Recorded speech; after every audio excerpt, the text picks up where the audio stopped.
F1. Let's go, let's go, let's go. Let's go, let's go, let's go. Welcome to Using the Johari Window, a coach learning session from Coaching Minds with myself, Paul Smith. Now let's dive straight in and let's learn a little bit about the Johari Window. So now if you haven't heard of this before, if you haven't used this is a good practical tool for your coaching that you can implement and add to your coaching toolkit so you can start to use it in your coaching sessions with your clients, or you can use it in terms of team coaching as well. So it's a brilliant tool to have in your coaching pocket. What are we going to be looking at today? So in today's session, we're going to take a quick overview of the tool, what the Johari Window is and who created it. We're going to then look at the benefits of using the tool. What does it give us? How does it help us with our clients? How does it help us with teams and organizations?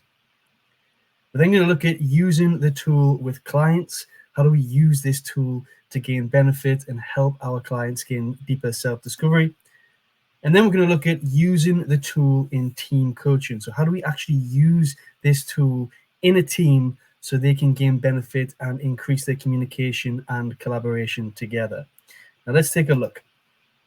So a quick overview. So the Johari Window was created by psychologists Joseph Luft and Harry Ingham in the 1950s. An interesting fact, the name was created by taking the first part of both their first names, so Joe and Harry, to create the Johari Window. And it's a great psychological tool that helps people understand their relationships with themselves and others by exploring aspects of self-awareness and interpersonal communication. And we're going to be looking at ways in which we can do this in today's session. So what is the tool all about? So essentially it consists of 4 panes, which you can see on the right hand side there on the diagram, of open, blind, hidden, and unknown. And it's all about the perspectives that we ourselves and others hold of us. So let's take a look at each of these. So the open area is what we openly show to other people. It's our feelings we express, it's the thoughts we express, it's the information we put out there for people to see. You then have your hidden area. These are your things we keep to ourselves. It's our secrets. It's the things that we don't want people to see. It's our personal traits, maybe some of our personal traits, personal hobbies. This is our hidden area. These are things that we don't share with other people. You then have on the top right there the blind area, the blind pane, which are things about us that others see, but we don't see about ourselves. So this is maybe things that people might see that we have confidence, we don't believe we have confidence. People might see we behave in a certain way that we're unaware of. And it's also known as our blind spot. So when we explore that area, it's quite useful to identify blind spots in who we are as an individual. And finally, you have the unknown area in the bottom right there. And this is the stuff about us that nobody knows, not even us. It's a place where we can start to get some deeper discovery, go inward and start to look at our potential. It's things we need to learn. So it's exploring our potential in that 4th box. So what are the benefits of using this tool? What are the benefits of going through those 4 panes and starting to look at and reflect on what we share with others, what we don't share with others, what people see about us and the things that we don't know about? Well, there's lots of benefits when we go through the tool. The first is it gives us some really deep self-discovery. You can learn a lot more about ourselves. Maybe we don't even know what we don't share with other people. Maybe we have no idea how others see us because we are solely focused on how we see ourselves. So it gives a good sense of self-discovery. It also leads to improved teamwork. And we're going to be doing a sample, a walkthrough of some steps on how we can use this in teams and how we can improve teamwork towards the end of this session. It unlocks potential. As I mentioned, that 4th box in the bottom right that we've seen, that is unknown. But the more we reflect, the more we think about it, the more we can start to dive down and learn more things about us that nobody knows, so we can unlock our further potential. It's really great for relationship building, so you can use this tool with a couple. You can use this tool for people to reflect on the relationships, or we can use it ourselves to reflect on our relationships with other people. We can start to think about how that person sees us, what we share with that person, and what we actually hide from that person. And we can go through the 4 panes to start to understand how we can start to build that relationship. Again, we're going to go through an example of this, how we can use this with clients.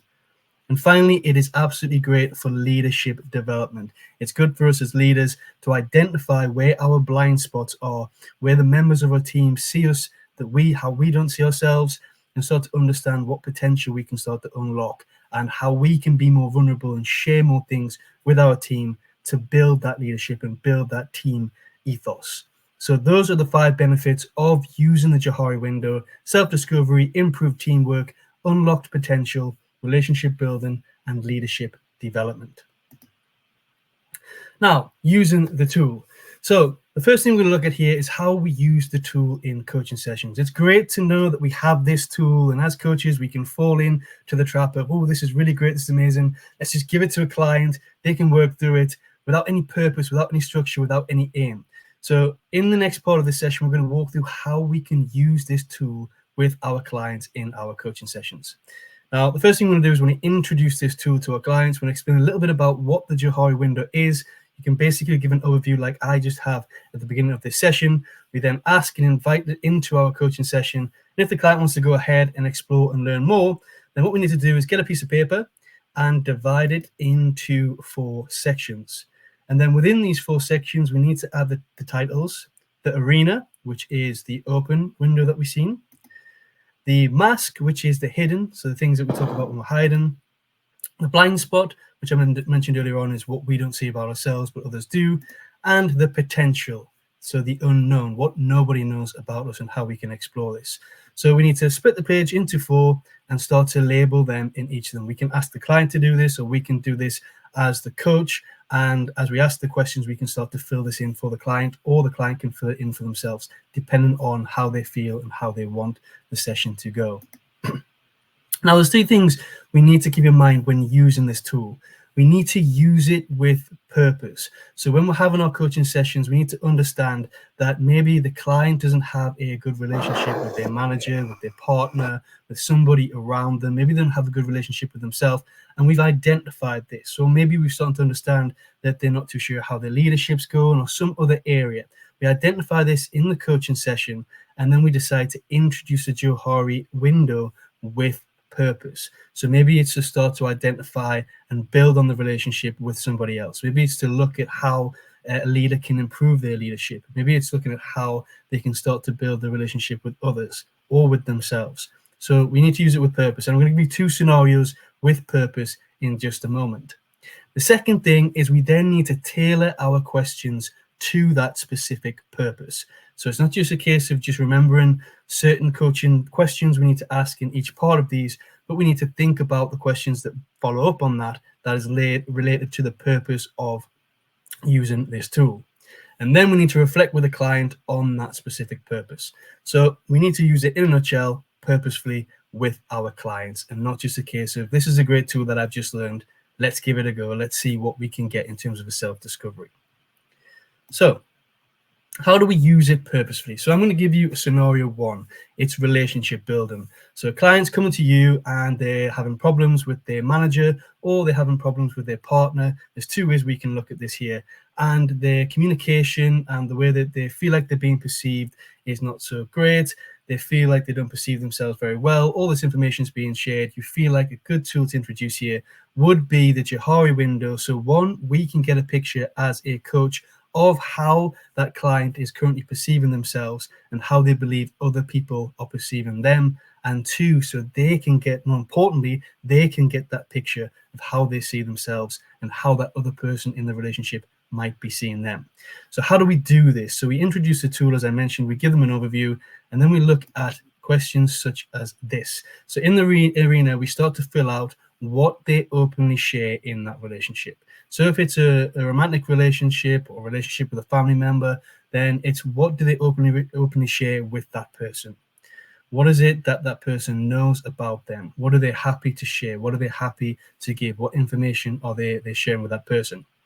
And if it's in a relationship with a manager, then what is it they're openly sharing with their manager about their progress, about their performance? You know, if it's with a manager, we need to be more purposeful. We need to sort of think about what the issue of that situation is, to ask the question related to that situation. So here we want to ask them what they openly share. We want to capture everything that they share in the arena section. Then from there, we want to jump down to the mask section and ask them, what don't they share in that relationship? Is there anything they're keeping back? Is there anything they feel like they need to share with that person? By asking that general question, what don't you share in the relationship, we get a good overview of what they're keeping to themselves, and they get that picture painted. We then move up to the blind spot and we ask, how does the other party see the relationship in ways that you don't? So this is trying to understand the client's perspective of the other person in the relationship's perspective and asking them how they think the other person feels. And we can even go one step further than that. If we're looking at the client struggling to fill this bit out, then it's a case of asking them to have that conversation with them, or ask them if they want to have that conversation with the other party to start to learn more about how that person sees them. And we're going to talk about leadership in a second. This is a very effective area for leadership, this blind spot section. And then from there, we need to go into the potential and explore the potential, writing and capturing everything down that the client is sharing with us. In the potential, we want to look at what could you do to improve this relationship. So what might be going on that you and the other party doesn't know that you can explore to start to improve the relationship or the communication. Remember, we need to be purposeful. We need to identify whether it's communication issues, whether it's an issue in terms of a situation, but these are generic questions we can ask to start to drill down into each of the 4 panes of the window. Now, scenario 2 would look something a little bit different. So scenario 2 is leadership. So from the leadership, we would ask things like, what do you openly share with your team? So the leader can get an understanding of what they share with the team, the information that they relay, and that they think of. Then we go down to the mask, slightly different. What don't they share with their team? What information do they keep to themselves? And this can be things, so we can start to pick up, is it things that need to be shared? Is it things that don't need to be shared? Start to look at, when we capture those, start to go a bit deeper into kind of the categories of things that they're not sharing with their team. Then we go to the blind spot. We capture everything. How does their team feel about their leadership? So we ask them that question. If they don't know, again, a great exercise we can offer to the leader, to the client in this situation, is to go and seek feedback from their team members. Give a feedback card so they can understand a bit more about their blind spot and start to understand more about what their team think of them. It's a really good exercise for all leaders to do, to check in how other people perceive them so they can make the necessary changes to start to become a better leader and boost and increase their team ethos and team morale. And then finally, when we start to look at the blind spot, the arena, the mask, we look at the potential. What could we do to improve our leadership? So what could you do to improve your leadership? That's the question we ask the leader. What is it they don't know? How can they find out more about themselves? What can they dive into? What do they need to know more about themselves in order for them to deliver a better performance? And from there, we can start to reflect on things. So we're going a bit deeper into this scenario so you can start to see the next stage. The next stage is, once we've gathered those questions, is starting to reflect on each of these areas and ask further questions to get more information. So in the arena area, it's reflecting on things that possibly the leader might not or shouldn't share with their team. Maybe the leader's sharing a lot. Maybe that area is very full, and it might be great. It might be fantastic. There's clarity, there's open communication, and there's understanding.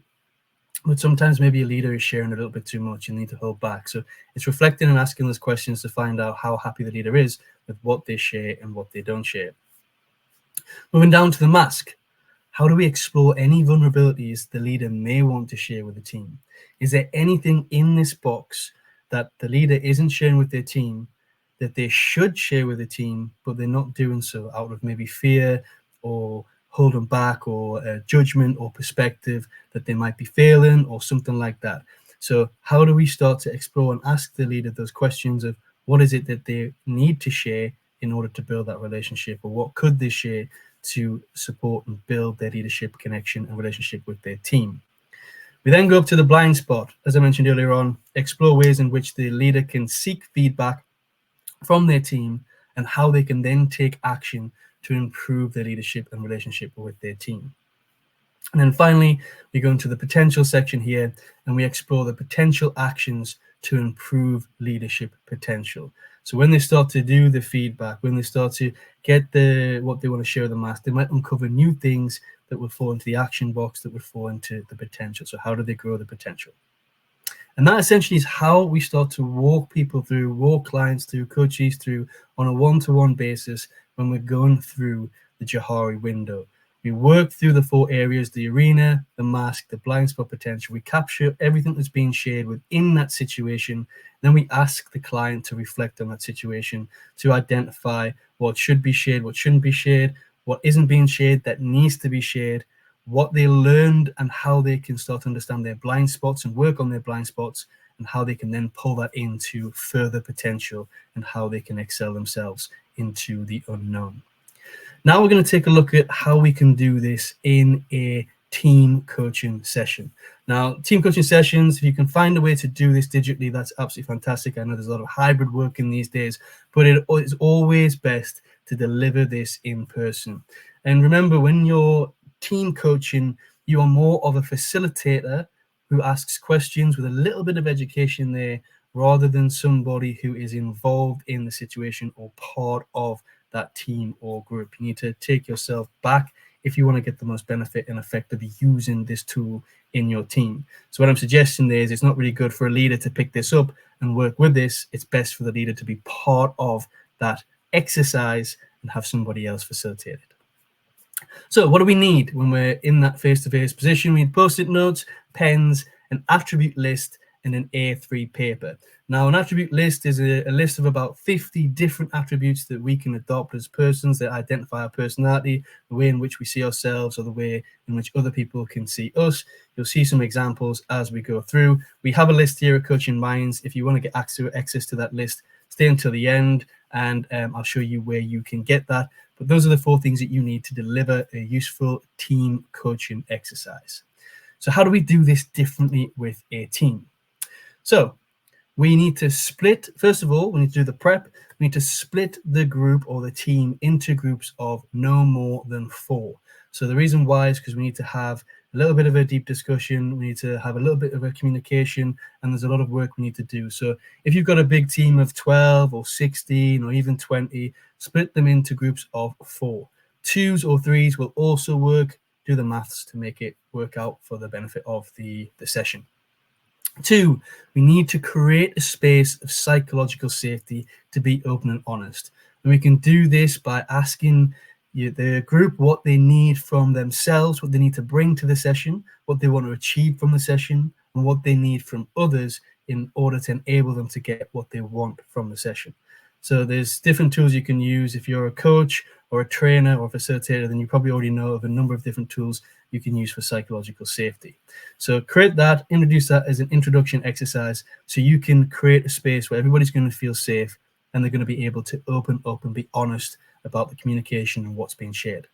Then the 3rd thing we need is to facilitate the session with curiosity, moving between groups. So that's something we need to note as the coach or the trainer. We need to facilitate the session with curiosity, and we need to go between the groups to help facilitate that learning and help feed in where they might be getting stuck, where they might be a bit quiet, feed in some questions, some probing questions to get them talking and get them opening up. So that's the prep we need to do before the tool. So step 1, how do we do this? Step 1, give each individual a copy of an attributes list. So print these out and give them into the session, or have them up on a screen on a board, whatever you feel best, and a sheet of A3 paper with some Post-it notes and pens. So make sure that everybody has one sheet of A3 paper, they have access to Post-it notes, and they have access to pens.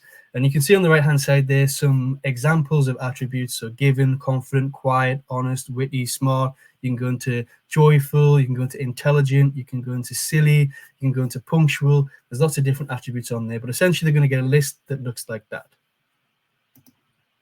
From there, we can move to step 2.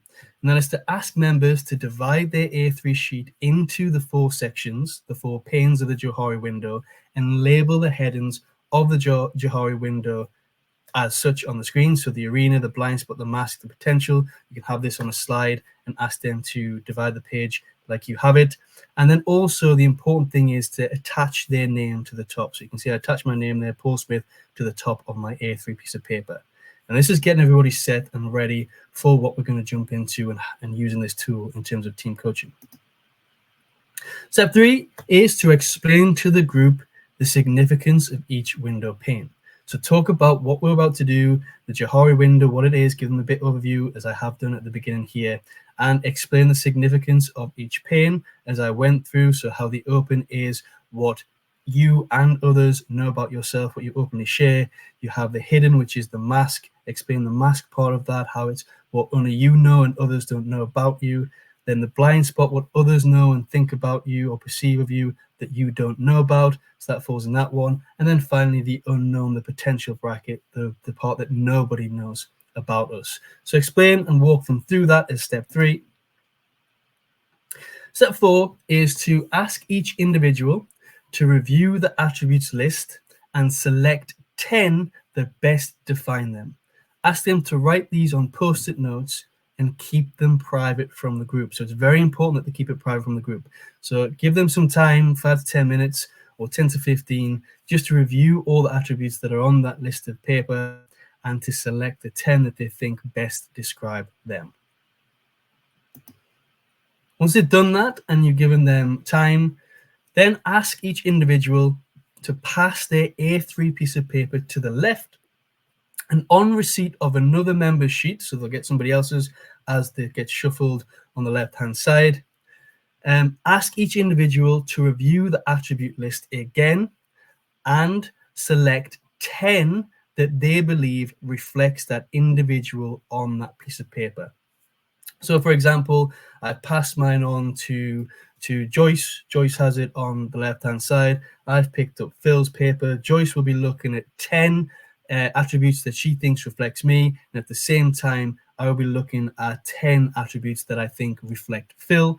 And I will be capturing these on sticky notes, on post-it notes, and then I'll be sticking them onto the A3 sheet of paper. Now, it doesn't matter where they stick this. We're going to organize this later on. Just need to stick it on the piece of paper. And then once we're finished, we're going to go into step 7, which is passing it on to the left again till we go around in a rotation and we receive our A3 paper with our Johari window back to us. So you can see some examples there on the screen: high performing, joyful. There's lots of attributes on there. So as I mentioned, we give a 360 rotation. We go around, we put the 10 attributes of each member in the small group. We get our A3 back. We have all these sticky notes on there. We then move on to step 7, which is to ask individuals to review what has been attached to their sheet and organize these into the correct boxes as illustrated. And this is where they bring the 10 that they wrote at the beginning into play as well. So they look at what they've written, they look at what other people have written. And what happens is, if there's something that you've written and somebody else has written, you put these into the arena. So this is the open space. So this is what somebody has selected about you and what you've selected by yourself. So that matches. So that's open. That's a good piece of communication. That's the open area. Anything that you have written down and captured, or that individual has captured, that nobody else has said about you, then they don't know, they're not seeing, they're not perceiving that attribute. So that needs to go into the mask, into the hidden area. So you stick that into the hidden area. Then go into the blind spot, which is what has been selected by someone else only. So you haven't selected this, but other people have selected this about you, and you put these into the blind spot, or you ask all individuals to put them into the blind spot. And then the potential unknown is the remaining of the attributes that are on that sheet of paper that haven't been mentioned at all. So you can go through that sheet of paper again, or ask individuals to go through that sheet of paper, cross out all the attributes that have been mentioned, so they're clear on the ones that as potential unknown and something maybe they can look to introduce, grow, or bring into their life at a later date. So step 9. Once we've got this, once they've organized this, it's important for us to explain the significance of the findings to the group. So what does it all mean when we have post-it notes in each of these panes, in each of these pockets?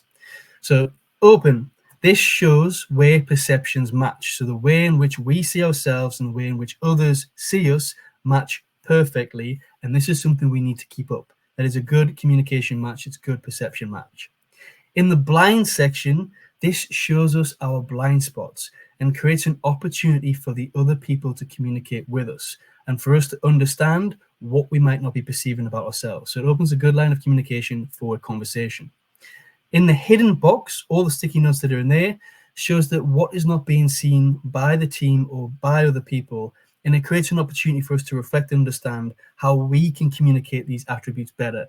What are we doing wrong that's not being seen? Why are these attributes not being seen? We can dive deep and get some self-discovery on this. Then the unknown shows again what we could explore. So we can go back to those attributes and see which ones that haven't been mentioned or aren't in that top 10, and we can start to evaluate why and if we need to bring them or if we don't need to adopt them, or we just need to leave them and do nothing about them. And then from here, step 10 nicely allows us to pair members up and invite them to go for a walk to have an open conversation about their Johari windows. And they can use the following, as conversation prompts. So you can put these on a display, you can put them on a presentation, you can give a handout for them to take away. But essentially, when they go off in their pairs, you want them to ask about their blind spots. What behaviors reflect these attributes? So they want to get information from the other person of why that person believes or sees that attributes in that person and why you haven't seen it. So useful conversation there. Another conversation prompt is to share some items in your hidden section with illustrations of how you show these attributes. So if you show these attributes already, explain to that person, this is how you're trying to communicate, and ask them questions. Why don't you see this in me? Get that conversation, that open discussion going. It's a bonding session. It's a connecting session. And then ask them to switch. So they want to be talking about each other's Johari windows. And the final is, what can you change to ensure more open communication? So what can you change? How can you help that other person have those conversations, get a good discussion, and start to remember some notes and take some actions from that useful conversation. And then finally, step 11 is to bring the session to a close by asking members to reflect on learning and action points that they can take away. So you will, until you've witnessed going through the Johari window or facilitating this exercise, there is so much learning, there's so much connection, and there's so much energy that comes from doing this exercise. A lot of aha moments, a lot of personal self-discovery, a lot of awareness comes from this, and actions they can take away to build that communication, to build that connection, and start to move more things into that arena, the open space, so they can create a more positive culture within their team. And that is using the tool in team coaching in a nutshell.